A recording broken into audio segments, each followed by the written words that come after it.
రాష్ట్ర ప్రభుత్వం వరద నివారణ చర్యలు తీసుకోవడంలో పూర్తిగా విఫలమైపోయింది. ముఖ్యంగా ఈరోజు ఈ ఫెయిల్యూర్ అంతా కూడా రాష్ట్ర ముఖ్యమంత్రిది, రాష్ట్ర ప్రభుత్వాన్ని. ఎంత బాధతో ఉన్నామంటే ఈరోజు ఇవాళ హవేలీ గన్పూర్ మండలంలో మరి ఇద్దరు యువకులు చనిపోవడం జరిగింది.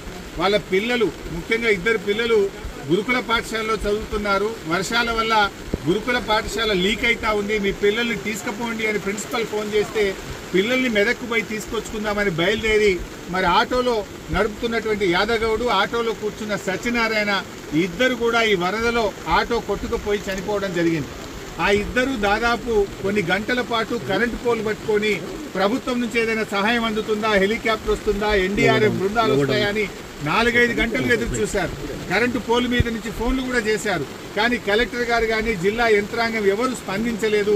మధ్యాహ్నం 2 తర్వాత కరెంటు పోల్ కూడా వరద ఉధృతికి పడిపోయి ఆ వరదలో కొట్టుకొని ఆ ఇద్దరు కూడా చనిపోవడం జరిగింది. అంటే ఇది కేవలం ప్రభుత్వ వైఫల్యం.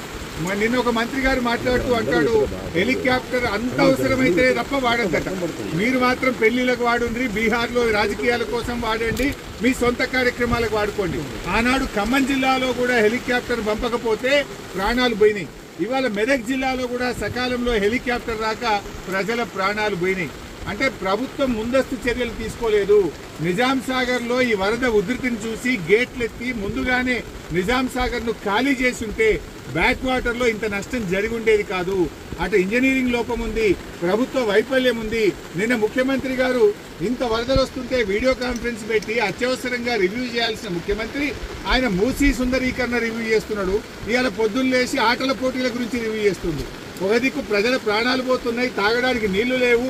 హవేలీ గన్పూర్లో నిన్నటి నుంచి కరెంటు లేక 7-8 గ్రామాల ప్రజలు మంచినీళ్లు లేక వర్షపు నీళ్లను ప్లేట్లలో, గ్లాసులలో పట్టుకొని తాగుతున్న పరిస్థితి ఉన్నది. ఇవాళ రేపు అంటు రోగాలు ప్రబలేటువంటి అవకాశం ఉంది. వచ్చే 24 గంటలు ఇంకా పెద్ద ఎత్తున వర్షాలు ఉన్నాయని వాతావరణ శాఖ చెప్తా ఉంది. ప్రజలు ఇబ్బందుల్లో ఉన్నారు. ప్రభుత్వం ఇప్పటికైనా మేల్కొని అత్యవసర చర్యలు చేపట్టి ప్రజలను కాపాడుకోవాలి. ప్రజలకు త్రాగునీరు అందించండి, ప్రజలకు అవసరమైన ఆహార పొట్లాలను పంపించండి, హెలికాప్టర్లను అందుబాటులో పెట్టండి. ఎందుకంటే బాగా తడిచి ఉన్నది, ఇప్పటికే నీటి ప్రవాహం ఉంది. ఇంకా వర్షం ఏమన్నా కొద్దిపాటి వర్షం ఎక్కువ పడ్డా కూడా మరి చెరువులు కానీ తెగేటువంటి ప్రమాదం ఉంటుంది. కనుక అన్ని జాగ్రత్తలు ప్రభుత్వం తీసుకోవాలని చెప్పి కోరుతా ఉన్నాం. ఏదైతే పంట నష్టం జరిగిందో ఒక్కొక్క రైతుకు ఎకరానికి 25,000 రూపాయల సహాయం అందించాలని కోరుతున్నాం. చనిపోయిన ఆ 2 కుటుంబాలకు కూడా ఒక్కొక్కరికి 25 లక్షల ఆర్థిక సహాయం అందించాలని కోరుతున్నాం.